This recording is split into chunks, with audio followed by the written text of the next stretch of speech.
അസ്സലാമു അലൈക്കും വറഹ്മത്തുള്ളാഹി വബറകാതുഹു.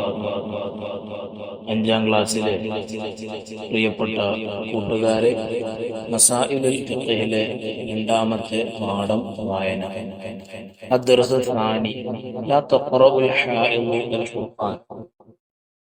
ആർത്തവരക്തമുള്ളവൾ ഖുർആൻ ഓതരുത്. ആയിഷ ഉണ്ടാക്കിയ ചാർട്ട് വളരെ നന്നായിട്ടുണ്ട്. ഇത് ക്ലാസ് റൂമിൽ തൂക്കിയിടണം. ഉസ്താദ് അവളെ അനുമോദിച്ചു. ബാറക്കല്ലാഹു ഫീക്. അല്ലാഹു നിനക്ക് ബർക്കത്ത് ചെയ്യട്ടെ. വിദ്യാർത്ഥികൾ എല്ലാവരും ചാർട്ടിലേക്ക് അത്ഭുതത്തോടെ നോക്കി. വിവിധ കളർ നൽകി കോളങ്ങളാക്കി തിരിച്ച് ഭംഗിയായി തയ്യാറാക്കിയിരിക്കും. ചെറിയ അശുദ്ധിയുള്ളവർക്ക് ഹറാമാകുന്ന കാര്യങ്ങൾ: നിസ്കാരം, തവാഫ്, സുജൂദ്, ജുമുഅ ഖുതുബ, മുസ്ഹഫ് തൊടൽ, മുസ്ഹഫ് എടുക്കൽ. ജനാബത്തുള്ളവർക്ക് ഹറാമാകുന്ന കാര്യങ്ങൾ: നിസ്കാരം, തവാഫ്, സുജൂദ്, ജുമുഅ ഖുതുബ, മുസ്ഹഫ് തൊടൽ, മുസ്ഹഫ് എടുക്കൽ, ഖുർആൻ പാരായണം, മസ്ജിദിൽ നിലകൊള്ളുക. ഹൈള് നിഫാസ് ഉള്ളവർക്ക് ഹറാമാകുന്ന കാര്യങ്ങൾ: നിസ്കാരം, തവാഫ്, സുജൂദ്, മുസ്ഹഫ് തൊടൽ, മുസ്ഹഫ് എടുക്കൽ, ഖുർആൻ പാരായണം, നോമ്പ്.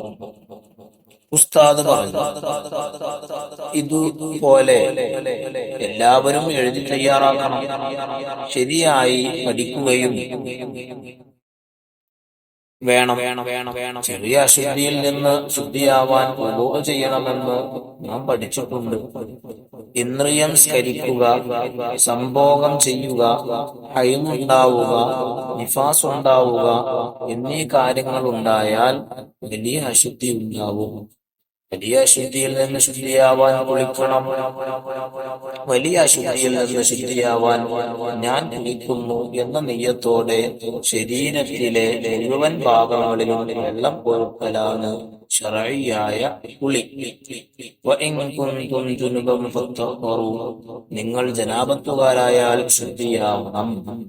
ഇനി അതിന്റെ വർക്ക് നിങ്ങളുടെ ഇതിന് താഴെ ലിങ്ക് കൊടുക്കുന്നുണ്ട്. നിങ്ങൾ അതിൽ കയറി വർക്കുകൾ പൂർത്തീകരിക്കുക, ഉസ്താദന്മാരെ കാണിക്കുക.